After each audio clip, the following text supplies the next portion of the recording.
ನನ್ನ ಅಂದರೆ ಮೊದಲು ಹೇಳ್ತೀನಿ, ನಮ್ಮಂಥ ಸಾಮಾನ್ಯರಿಂದ ಪ್ರವಚನ ಅಲ್ಲ. ನಾವೆಲ್ಲರೂ ಸ್ವಾಧ್ಯಾಯ ಮಾಡ್ತಿದ್ದೀವಿ. ಅಂದರೆ ವಿಶೇಷ, ವಚನ ಅಂದರೆ ಆತ್ಮ ಕಲ್ಯಾಣ ಆಗುವಂಥ ಬೋಧ ಇದೆ ರೀ. ಇದು ಪ್ರವಚನ ಯಾರಿಂದ ಬರ್ತಿದೆ? ಮೊದಲನೇದ್ದು ಅವರಿಗೆ ಅಷ್ಟಪ್ರಾತಿಹಾರ್ಯದಲ್ಲಿ ಇದೇನೋ ಇಲ್ಲ ರೀ, ದಿವ್ಯ ಧ್ವನಿ ಒಂದಿದೆ, ಹೌದಾ?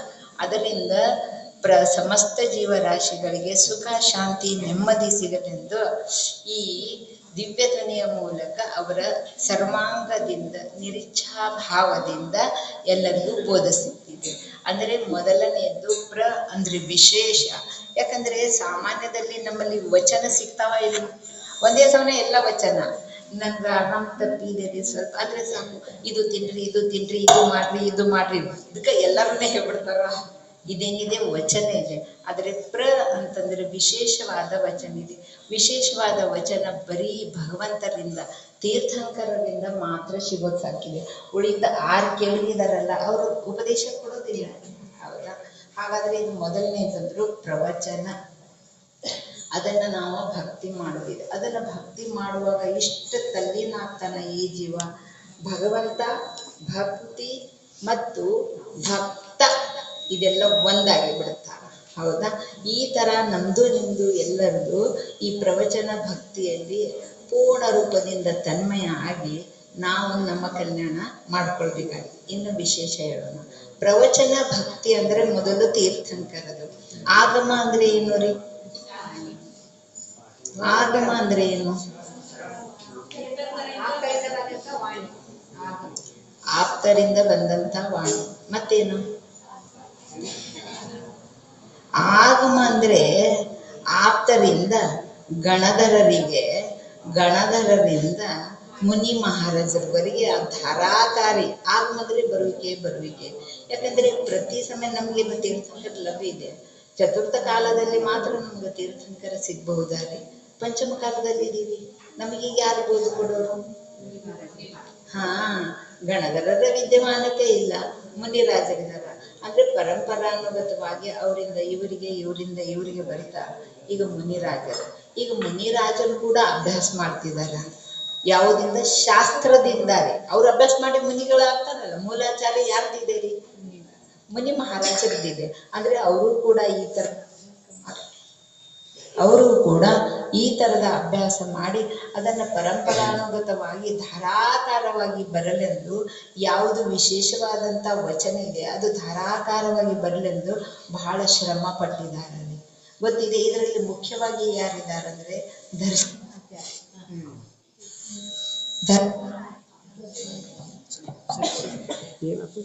ದರ್ಶನಾಚಾರ್ಯರಿದ್ದಾರೆ. ಎಲ್ಲರಿಗೂ ಗೊತ್ತಿದೆ. ಅವರಿಗೆ ಅವಧಿ ಜ್ಞಾನ ಇರ್ತದೆ. ಆ ಅವಧಿ ಜ್ಞಾನದಿಂದ ಅವ್ರೇನ್ ತಿಳ್ಕೊಳ್ತಾರ? ಇನ್ನು ಏಕಪಾಟಿ ಇಲ್ಲ. ಏಕಪಾಟಿ ಅಂದ್ರೆ ಒಮ್ಮೆ ಹೇಳಿದ್ರೆ ಸಾಕು, ಅವ್ರದ್ದು ಜ್ಞಾನದಲ್ಲಿ ಅದು ಗಟ್ಟಿ ಉಳ್ಕೊಂಡ್ ಬಿಡ್ತದ. ಈಗ ದ್ವಿಪಾಠಿ, ತ್ರಿಪಾಠಿ, ನಾವೆಲ್ಲ 1000 ಪಾಠಿ ಅದೀವಿ. ಯಾಕಂದ್ರೆ 2 ಸಲ ಹೇಳಿದ್ರು ಮತ್ತೆ ಮರೆಯುದೆ. ಅದಕ್ಕೆ ನಮಗೆ ಶಾಸ್ತ್ರ ಇದೆ, ಮತ್ತೆ ಓದ್ಬೇಕಾಗಿದೆ. ಹಾಗಾದ್ರೆ ಏಕಪಾಠ್ಯದಲ್ಲಿ ಕೊನೆವಾಗಿ ಗೊತ್ತಿರೋದು ನಿಮ್ಗೆ ಅನಿಸ್ತಿದೆ, ಅಕಲಂಕ ಆಚಾರ್ಯರು. ಅವರಿಬ್ರು ಹೋಗಿರ್ತಾರ, ಅಣ್ಣ ತಮ್ಮ. ಅಲ್ಲಿ ಪಾಪ ತಮ್ಮ ಏನ್ ಮಾಡಿದ್ದಾರೆ? ನೀನಂತೂ ಏಕಪಾಠಿ ಧರ್ಮ ಪ್ರಭಾವನೆ ಆಗಲಂತೇಳಿ ತನ್ನನ್ನು ಬಲಿ ಕೊಡ್ತಾರೆ ಆ ಜೀವ. ಎಷ್ಟು?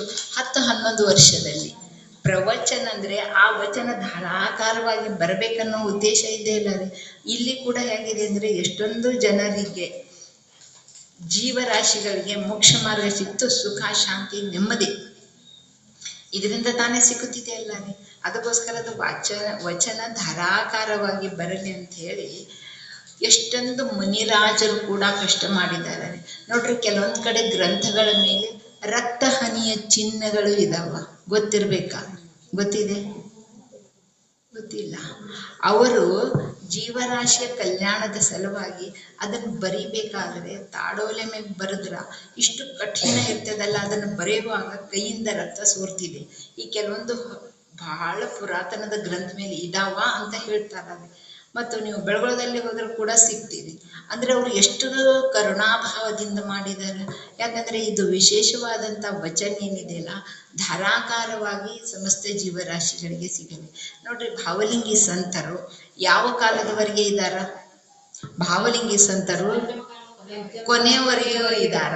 ಅಂದ್ರೆ 21,000 ವರ್ಷ ಪಂಚಮ ಕಾಲದ ಆಯುಷ್ಯ. ಅಲ್ಲಿವರೆಗೆ ಜಗದ ಜೀವರಾಶಿಗಳಿಗೆಲ್ಲ ಸಿಗ್ಬೇಕಂತ ಎಷ್ಟು ಕಷ್ಟ ಮಾಡಿದವ್ರು ಇದ್ದಾರೆ. ನಮ್ಗೆಲ್ಲ ಗ್ರಂಥ ಸಿಕ್ಕರು ಕೂಡ ನಾವು ಇನ್ನೇನೇನೋ ಮಾಡ್ಕೋತಿದೀವಿ, ಗ್ರಂಥದ ಅಭ್ಯಾಸ ಇಲ್ಲ. ಆದ್ರೂ ಒಂದು ಮಾತು ಹೇಳ್ಬಿಡ್ತೀನಿ, ನೀವೆಲ್ಲರೂ ಬಹಳ ಸರಿಯಾಗಿ ಅಂತೀರಿ. ಅನ್ನುವಾಗ ಕೇಳುವಾಗ ಸುಮಧುರ ಇದೆ, ಆನಂದ ಅನಿಸ್ತಿದೆ. ಯಾವ್ಯಾವ ಹುಡುಗಿಯರು ಅಂತಾರಂತ ಗೊತ್ತಿಲ್ಲ, ನಾವು ಹಿಂದಿದ್ದೀವಿ ಕಾಣೋದಿಲ್ಲ. ಆದ್ರೂ ಇನ್ನಲ್ಲಿ ನಿಮ್ಮ ವೃದ್ಧಿಂಗತ ಆಗ್ಬೇಕು. ಈಗ ಪ್ರವೀಣ ಭಯ್ಯ ಹೇಳಿದ್ರಲ್ಲ, ಆ ಥರ ಅಂದ್ರೆ ಹೆಂಗ ಅದನ್ನು ಮಧುರ ಸ್ವರವನ್ನು ಕೇಳಿದರೆ ಕೂಡ ಮನಸ್ಸಿಗೆ ಉಲ್ಲಾಸ ಆಗ್ತಿದೆ, ಆನಂದ ಆಗ್ತಿದೆ. ಒಂದೊಂದು ವ್ಯಕ್ತಿಗಳನ್ನ ನೋಡಿದರೆ, ನಿಮ್ಮನ್ನು ನೋಡಿದ್ರೆ ಸಾಕು ಆನಂದ ಅನಿಸುತ್ತೆ. ಒಬ್ಬೊಬ್ಬರಿಗೆ ಬರೀ ನಿಮ್ಮದು ಕೇಳಿದರೆ ಸಾಕು ನಮಗೆ ಆನಂದ. ಈ ತರ ವಚನದಲ್ಲಿ ನಮ್ದು ಧಾರಾಕಾರವಾಗಿದೆ. ವಚನದಲ್ಲಿ ಎಷ್ಟು ಭಾಗ? ವಚನ ಆಡ್ತೀವಿ, ಶ್ರೋತ ಕೇಳ್ತೀವಿ, ಮಾಡ್ತೀವಿ. ಒಂದು ಕರ್ಕಶರಿಗೆ ಎಚ್ಚರಿಕೆ ಬೇಡ, ನಮ್ಗೆ ಕೇಳಿಸೋದು ಬೇಡ. ಇನ್ನೊಂದು ಕೇಳಿದ್ರೆ ಸಮಾಧಾನ. ಯಾಕಂದ್ರೆ ಎಲ್ಲಿ ವೀತರಾಗ ಪ್ರಭುವಿನಿಂದ ಧಾರಾಕಾರವಾಗಿ ವಚನ ಬರ್ತಾ ಇದೆಯಲ್ಲ, ಅಲ್ಲಿ ಸುಮಧುರ ಇದೆ. ದುಸ್ವರ ಸುಸ್ವರ ಅಲ್ಲ, ಕೇಳೋದಾಗ ಕರ್ಕಶ ಅನ್ನಿಸ್ಬಾರ್ದು. ಹೌದಾ ಇಲ್ಲ? ಆಮೇಲೆ ನಮ್ಮ ತೀರ್ಥಂಕರ ಪ್ರಭು ಜನ್ಮಜಾತ ಒಂದು ಲಕ್ಷಣ ಇದೆಯಲ್ಲ ರೀ, ಏನಿದೆ ಅವ್ರ ಲಕ್ಷಣ? ಹಾ, ಹಿತ ರೀ. ಪ್ರತಿಯೊಂದು ಜೀವರಾಶಿಗಳಿಗೆ ಸುಖ ಆಗಲಂತ, ಹಿತವಾಗಲಿ ಅಂತ ಹಿತ ಇದೆ. ಮಿತ ಅಂದ್ರೆ ಸ್ವಲ್ಪ, ಸುಮ್ಮನೆ ಏನ್ ಒಡವಟ ಹಚ್ಚುತ್ತಾರಪ್ಪ ಅಂದಿರಬಾರ್ದು. ಏನ್ ಸಾರಾಂಶ ಬೇಕಾ ಅಷ್ಟೇ. ಅವರಲ್ಲಿ ಆ ತರದ ಶಕ್ತಿ ಇದೆ. ಮಿತ ಅಂದ್ರೆ ಏನು ರೀ? ಕೇಳಿದಾಗ ಮಧುರವಾಗಿ ಆನಂದ ಅನಿಸುವಂತ ವಚನ ಬಂದಿದೆ. ಅದನ್ನು ಗಣಧರರೆಲ್ಲ ಕೇಳಿಕೊಂಡು, ಯಾಕಂದ್ರೆ ಓಂಕಾರದಿಂದ ಮಾತ್ರ ಹೇಳಿದ್ರು ಅವರು, ಹೌದಾ? ಮತ್ತು ಅದನ್ನ ಗಣಧರರು ತಿಳಿಸಿ ಹೇಳಿದಾರ. ಆದ್ರೂ ಅವರು ತಿಳಿಸಿ ಹೇಳಿದ್ರು ಕೂಡ ಕೆಲವೊಂದು ಜೀವರಾಶಿಗಳಿಗೆ ತಿಳಿಯಲಿಲ್ಲ ರೀ. ಅದನ್ನು ಮತ್ತೆ ಯಾರು ಹೇಳಿದ್ರು?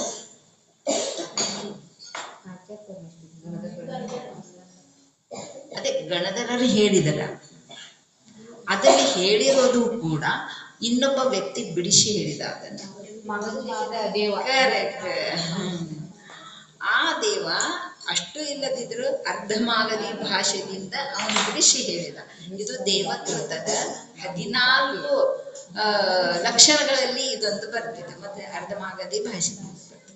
ಅಂದ್ರೆ ನೋಡ್ರಿ, ನಮ್ಗೆ ಇನ್ನೂ ನಾವು ಅಜ್ಞಾನದ ಅವಸ್ಥೆಯಲ್ಲಿ ಇಷ್ಟಿದೀವಲ್ಲ, ನಮಗ್ ಸರಳವಾಗಿ ಎಲ್ಲೋ ಕೊಟ್ಟರು ಕೂಡ ಅದರಲ್ಲಿ ಅರ್ಥಪೂರ್ಣತ್ವದಿಂದ ನಾವು ತಿಳ್ಕೊಳ್ಳೋದಿಲ್ಲ. ಈಗ ನಾವು ನೀವೆಲ್ಲ ಏನ್ ಮಾಡ್ಬೇಕಾಗಿದೆ, ಈ ಗ್ರಂಥದ ಅಭ್ಯಾಸ ಮಾಡುವಾಗ ಯಾರು ಜ್ಞಾನಿ ಇದ್ದಾರ, ಯಾರು ತಿಳಿಸಿ ಹೇಳೋರಿದ್ದಾರ? ತಿಳಿಸಿ ಹೇಳೋರು ಬೇಕಾ? ನೋಡ್ರಿ, ಗ್ರಂಥ ಅದರ ನಂತರ ವಿಸ್ತಾರವಾಗಿ ಬರ್ತಿದೆ. ಅದಕ್ಕೇನಂತಾರ?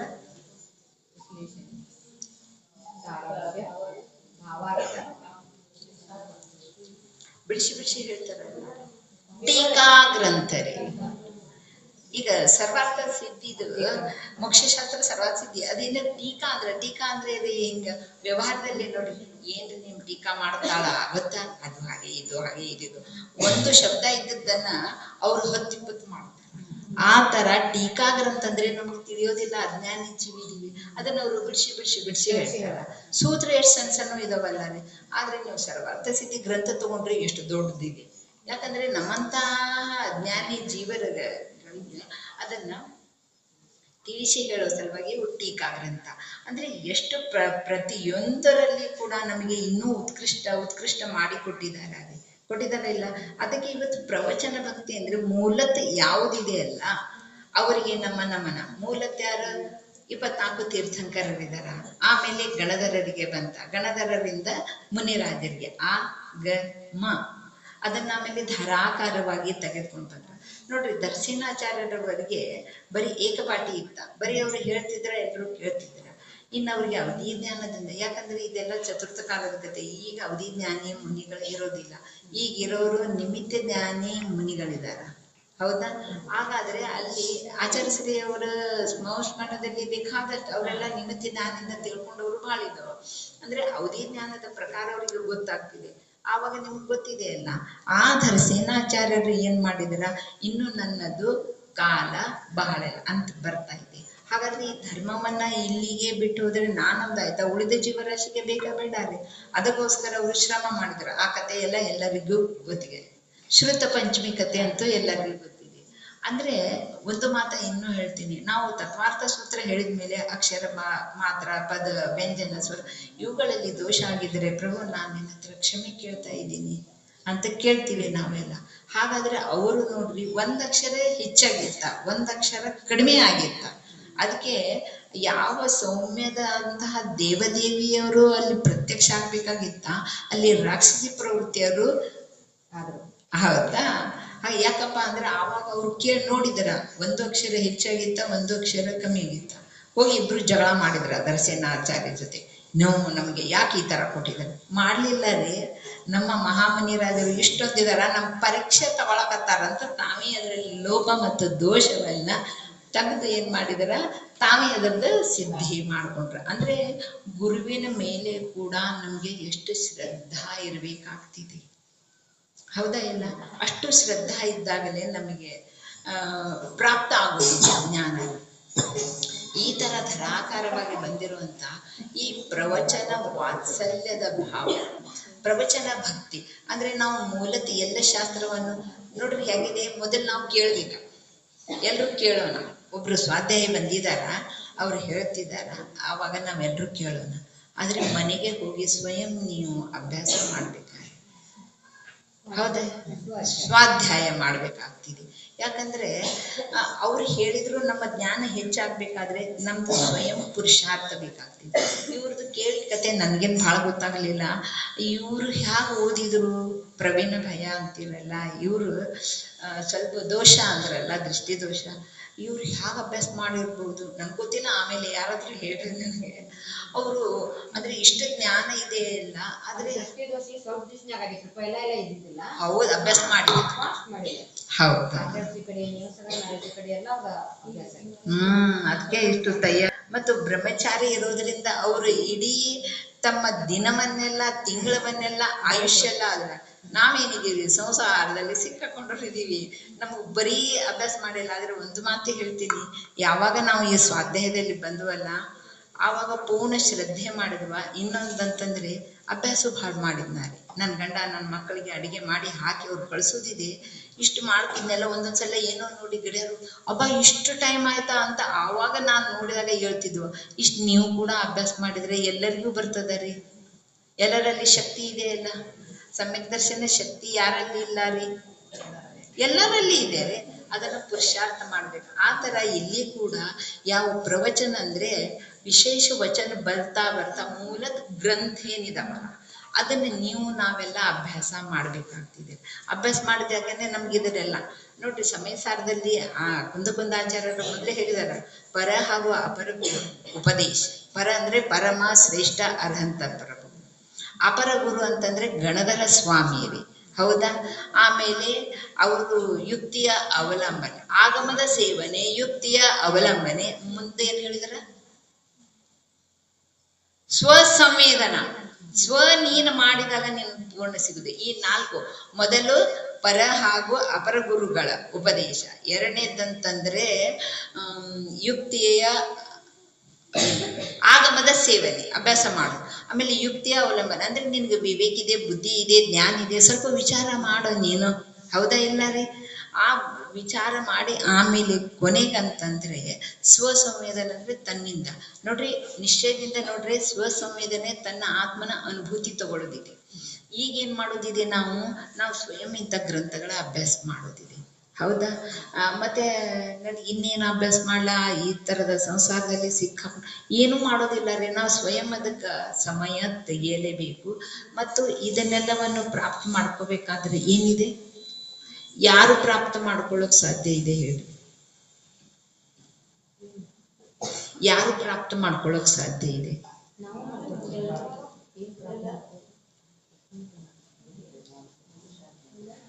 ಗೊತ್ತಾಗ್ಲಿಲ್ಲ. ಯಾವುದು ಇದು ನಮ್ಗೆ ಸ್ವಾಧ್ಯಾಯ, ಇದು ಜ್ಞಾನ, ಇದೆಲ್ಲ ನಮ್ಗೆ ತಿಳಿಬೇಕಂದ್ರೆ ಯಾರು ಪ್ರಾಪ್ತ ಮಾಡ್ಕೊಳ್ತಾರ? ಆತ್ಮ ಎಲ್ಲರಿಗೂ ಇದಾನಲ್ಲ, ಯಾಕೆ ಮಾಡ್ಕೊಂಡಿಲ್ಲ? ಅಲ್ಲ, ಅದು ವಿಷಯ ಇಲ್ಲಿದೆ. ಪುರುಷಾರ್ಥ ರೀ. ನನಗೆ ಸಮಯ ಇಲ್ಲ ಅಂದ್ರೆ ಆಗೋದೇ ಇಲ್ಲ. ಸ್ವಯಂ ಪುರುಷಾರ್ಥ ಮಾಡ್ಬೇಕು. ಸಮಯವನ್ನು ತೆಗೆದು ನಾವು ಇಲ್ಲಿ ಇಡಬೇಕಾ? ಆವಾಗ ಸಾಧ್ಯ ಇದೆ ಇಲ್ಲ ರೀ. ಪುರುಷಾರ್ಥ ಒಂದು ಆ ಸಮಯವನ್ನು ನಾವು ತೆಗೆಯಲೇಬೇಕಾರಿ. ಆವಾಗ ಈ ಜೀವ ಪರಿಪೂರ್ಣ ಆಗೋಕೆ ಸಾಧ್ಯ ಇದೆ. ನಾವು ತೆಗೆದಿದ್ದೆ ನೋಡ್ರಿ. ಒಂದು ಮಾತು ಹೇಳ್ತೀನಿ, ನಾವು ನೀವೆಲ್ಲ ಗೃಹಸ್ಥ ಅವಸ್ಥೆ, ಶ್ರಾವಕ ಅವಸ್ಥೆ, ಗಂಡ ಹೆಂಡತಿ ಮಕ್ಕಳು, ಮನೆ ಮಠ, ಅತ್ತೆ ಮಾಮ ಸೋದರ ಯಾರ್ಯಾರು ಎಲ್ಲರೂ ಇದ್ದಾರೆ. ನೀವು ಇಡೀ ದಿನವನ್ನೆಲ್ಲ ಅವ್ರ ಕೆಲಸ ಮಾಡಿದ್ರೆ ನಿಮಗೆ ಸಮಯ ಸಿಗೋದಿಲ್ಲ. ಸಿಗ್ತಿದೆ. ಮತ್ತು ನೀ ಇಷ್ಟು ಮಾಡ್ತಿ ಅಂತ ಹೇಳಿ ಗೌರವ ಕೊಡೋದಿಲ್ಲ, ಅನ್ನೋದು ಇಲ್ಲ. ಏನಿದು ಮಾಡಿದ್ರ ಅಂತಾರ ಇಲ್ಲ. ಆವಾಗ ನಾವು ನನ್ನ ಆತ್ಮಕಲ್ಯಾಣ ಮಾಡಿಕೊಳ್ಳುವ ಸಲುವಾಗಿ ಸ್ವಯಂ ನಾವು ಸಮಯ ತೆಗೆದು ಪುರುಷಾರ್ಥ ಮಾಡಿಕೊಂಡು ಅಭ್ಯಾಸ ಮಾಡ್ಬೇಕಾಗ್ತಿದೆ. ನೋಡ್ರಿ, ನಮ್ಮ ಸಮಯ ಇಷ್ಟು ಸಮಯ ಒಂದೊಂದ್ಸಲ ಅನಿಸ್ತಿದೆ ನಾವು ಇಷ್ಟು ಫಾಸ್ಟ್ ಆಗಿ ಹೋಗ್ತಿದೀವಿ. ಯಾರ ಹತ್ರ? ಕರೆಕ್ಟ್. ಮರಣದ ಹತ್ರ ಹೋಗ್ತಾ ಇದ್ದೀವಿ. ನಾನು ನಾಳೆ ನಿನ್ನೆ ಕೂಡ ಹೇಳ್ತೇನಲ್ಲ ಉದಾಹರಣೆ. ನೋಪಿ ಸೋಲಕರ ಭಾವನೆ 10 ಲಕ್ಷ ನಂತಿದೆ. ಬ್ಯಾಗ್ ತಗೊಂಡಾರ, 5 ಹೆಜ್ಜೆ ಮೇಲೆ ಮಂದಿರಿದೆ. ಏನ್ ದಾರಿ ಮೇಲೆ ಪಟ್ಟದ್ ಬಿತ್ತರೆ ಅದೇ ಸಮಯಕ್ಕೆ ಹೋದ. ನಮ್ದು ಏನ ಇದೆ ರೀ? ನಮ್ಗೆ ಗೊತ್ತಿದೆ ಇಲ್ಲ. ಅದಕ್ಕೆ ಸಮಯ ನಾವು ತೆಗೆದು ಅಭ್ಯಾಸ ಮಾಡ್ಬೇಕಾಗಿದೆ. ಹಾಗಾದ್ರೆ ನಾನು ಯಾರು? ನನ್ನ ಸ್ವರೂಪವೇನು? ನೀನು ಮಾಡಬೇಕಾದ ಕಾರ್ಯ ಇದೆಲ್ಲವೂ ಜನಮಾಣಿಯಿಂದ ನಾವು ತಿಳ್ಕೊಂಡಿದೀವಿ. ಇಲ್ಲಾಂದ್ರೆ ಇಷ್ಟು ದಿನ ನೀಲಾಂಬ್ರಿ, ನಾನೇ ನೀಲಾಂಬ್ರಿ, ನಾನೇ ಅಂತ ಹೇಳ್ಬಿಡ್ತೀವ. ಈಗ ನಾನೇ ಅಂತ ವ್ಯವಹಾರದಿಂದ ಅಂದ್ರೂ ಕೂಡ ಒಳಗಡೆ ನಾನು ಇದಲ್ಲ, ನಾನು ಬರೀ ಜ್ಞಾನ ದರ್ಶನ ಸ್ವಭಾವ. ನಾವೆಲ್ಲರೂ ಇದನ್ನ ನಾವು ತಿಳ್ಕೊಳ್ಬೇಕಾಗಿದೆ ರೀ. ಹೌದಾ? ಹೆಸರೇನಿದೆ ಈಗ ನೋಡ್ರಿ, ನಾವು ಆಸ್ಪತ್ರೆಗೆ ಹೋಗಿದ್ದೀವಿ. ಅಲ್ಲಿ ಕೇಳ್ತಾರ, ಯಾರು ನೀವು? ನಿಮ್ಮ ಹೆಸರು? ನಾನು ಆತ್ಮ. ಎಲ್ಲರೂ ಆತ್ಮನೇ ಹೇಳ್ಬಿಡೋಣ? ಆಗೋದಿಲ್ಲಲ್ಲ. ಅಲ್ಲಿ ನಾವು ಈ ವ್ಯವಹಾರದ ದೃಷ್ಟಿಯಿಂದ ಶರೀರಕ್ಕೆ ಕೊಟ್ಟಿರುವಂತಹ ಯಾವ ಹೆಸರಿದೆಯಲ್ಲ ಅದನ್ನ ನಾವು ಹೇಳ್ಬೇಕು. ಈಗ ಇನ್ನೊಂದು ಹೆಸರು ಬಂತ ಅಂದ್ಕೊಂಡು ನಾವು ಒಂದು ಮಾತು ಕೇಳ್ತೀನಿ, ಈ ಹೆಸರು ನಿಮ್ಗೆ ಯಾರು ಇಟ್ಟಿದಾರ? ಯಾರು ಇಟ್ಟಿದ್ದಾರೆ?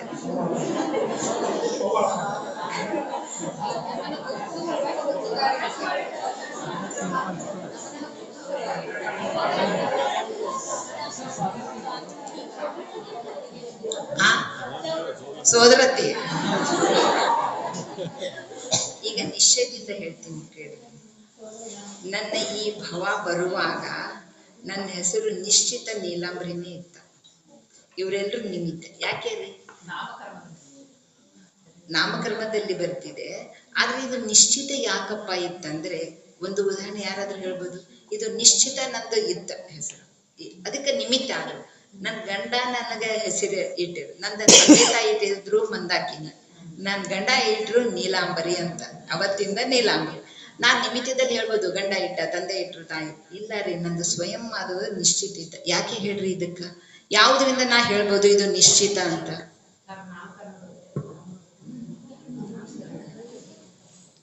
ಇರಲಿ, ನಾನೇ ಹೇಳ್ಬಿಡ್ತೀನಿ. ಇದಕ್ಕೆ ಉದಾಹರಣೆ ಯಾರು ಗೊತ್ತಾರೆ?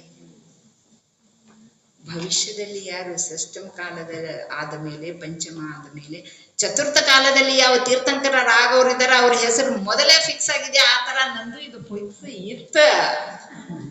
ಈಗ ಹೇಳಿದ್ರು ಅವ್ರು ಯಾವಾಗ ಹುಟ್ಟೋರಿದಾರಲ್ಲ, ಹೌದಾ?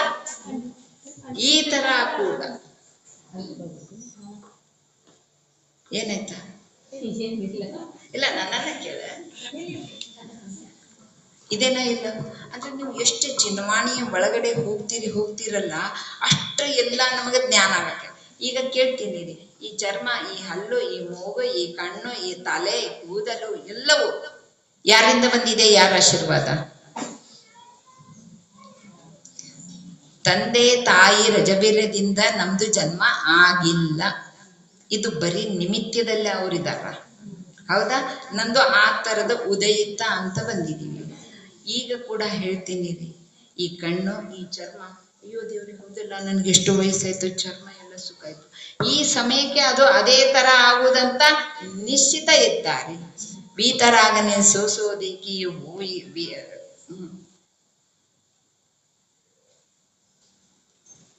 ನೆಟ್ ಬರುವಂತ ಹೇಳ್ತೀನಿ, ಗೊತ್ತಿದೇನ್ರಿ? ಜೋಜೋದಿಕ್ಕಿ ವೀತರಾಗನೆ ಸೋಸೋ ಹೋಯಿ ಮೇರಾರೆ, ನನ್ನದಾಗುದಿದೆ ಅದೇ ತರ. ಅದಕ್ಕೆ ಆಶ್ಚರ್ಯ ಮಾಡ್ತೀಯ. ಜೋಜೋದಿಕ್ಕಿ ವೀತರಾಗನೆ ಸೋಸೋ ಹೋಯಿ ವೀರಾರೆ, ಕಾಹಿಗೂ ಹೋತಾಯ ಅದಿರಾರೆ ಕಬವು ನೈ ಹೋಗಿ. ಅವನ ಹಬ್ಬ ಆಯ್ತು ಇಲ್ಲ, ಇದೆಲ್ಲ ನಮ್ದೆಲ್ಲ ಉದಯ ಇದೆ ರೀ. ಇದ ತರ ಈಗ ಈ ತರ ಕೈ ಮಾಡ್ತಿದ್ದೀನಲ್ಲ, ಅದು ಆ ಸಮಯಕ್ಕೆ ಆ ತರ ಆಗುದೇ ಇತ್ತ, ಗೊತ್ತಾಯ್ತಾ? ಇಷ್ಟು ನಿಶ್ಚಿತ. ನಮ್ದು ಚರ್ಮ ಕಣ್ಣ ಇದು ಕೂಡ ನಮ್ಮ ಆದಿಂದಲೇ. ಇಲ್ದಿದ್ರೆ ಇದು ಯಾಕೆ ಬೇಕಾರಿ, ನಮ್ಗ ಭಾರ ಇದೆ ಬೇಡ ಅಂತ ಹೇಳಿ ಓದ್ತಿದ್ವಲ್ಲ. ಯಾಕಂದ್ರೆ ಆ ಜಾತಿ ಕರ್ಮದ ಉದಯ ಇದೆ. ಚರ್ಮ ಸುಕ್ಕಿದೆ ಆಗ್ತವೆ. ನಮಗೂ ಎಲ್ಲರಿಗೂ ಅನಿಸ್ತಿದೆ ವಯಸ್ಸಾಗೋದು ಬೇಡಾರಪ್ಪ, ನಾವು 25, 30, 40 ವರ್ಷದವ್ರೆ ಉಳಿಬೇಕಾ. ಎಲ್ಲಿ ನಡೀತಿದೆ ನಮ್ದು? ಇದೆಲ್ಲವೂ ಕೇವಲಿ ಭಗವಂತರ ಜ್ಞಾನದಲ್ಲಿ ಮೂಡಿದ್ದೇ ಇದೆ ನೋಡ್ರಿ. ಕಾರ್ತಿಕ ಅಂತರಿಕ್ಷೆಯಲ್ಲಿ ಕಾರ್ತಿಕ ಮಹಾಮುನಿ ಏನ್ ಹೇಳ್ತಾರ?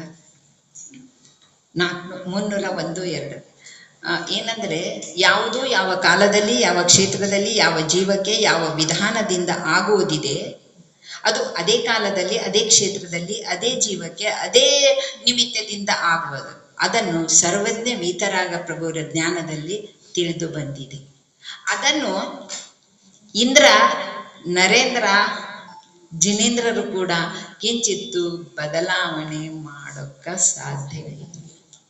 ಪರದ್ರವ್ಯದಲ್ಲಿ ಏನ್ ಮಾಡೋಕ್ ಸಾಧ್ಯ ಇದೆ ನೋಡ್ರಿ. ನಾವೆಲ್ಲ ಪಾಪ ಪುಣ್ಯ ಶುಭ ಅಶುಭ ಏನೇನು ಹಿಂದ್ಗಡೆ ಮಾಡಿದೀವಿ, ಅದಕ್ಕೆ ಬರೀ ಉದಯ ನಡೆದಿದೆ.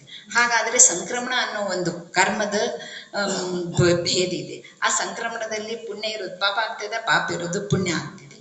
ಯಾಕಂದ್ರೆ ಇಲ್ಲಿ ಭಗವಂತನ ಸಾನ್ನಿಧ್ಯದಲ್ಲಿ ಬಂದು ಕೂಡ ಕೆಲವೊಂದು ನಮ್ಮದು ಅಬುದ್ಧಿಪೂರ್ವಕ ಆಗ್ತಿರ್ತಾವ.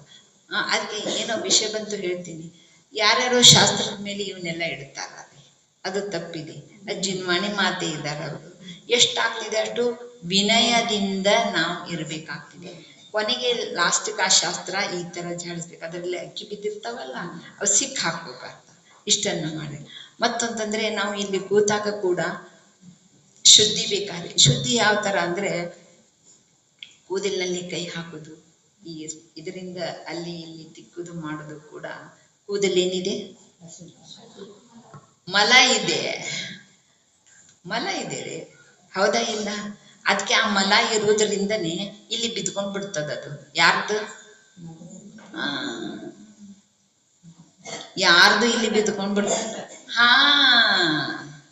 ಯೋಗ ಕೇವಲಿ ಆದ್ಮೇಲೆ ಯಾವಾಗ ಸಿದ್ಧಾವಸ್ಥೆಗೆ ಹೋಗ್ತಾರ, ಉಗುರು ಮತ್ತು ಕೂದಲು ಇದ್ ಬಿಡ್ತಾವ. ಗೊತ್ತಿರ್ಬೇಕಲ್ಲ, ನೀವೆಲ್ಲ ಸ್ವಾಧ್ಯಾಯ ಇದ್ದೀರಿ. ಅಯ್ಯೋ ನಮಗ್ ನೆನಪು ಬಂದಿಲ್ಲ ತಗೋರಿ ಅಂತ ಅಂದ್ಬಿಟ್ರು. ಹೌದಾ? ಅದಕ್ಕೋಸ್ಕರ ಅದು ಕೂಡ ಶುದ್ಧಿ ಅಂದ್ರೆ ನಮಗೆ ಯಾವ ಜಿನೇಂದ್ರ ಪ್ರಭು ಹೇಳಿರುವಂತಹ ವಚನಗಳ ನಮ್ಮ ಜೊತೆ ಯಾವಾಗಲೂ ಆ ತರ ಇದ್ರೆ ನಮ್ದು ಬಹಳ ವಿನಯ ಬೇಕಾಗ್ತದೆ.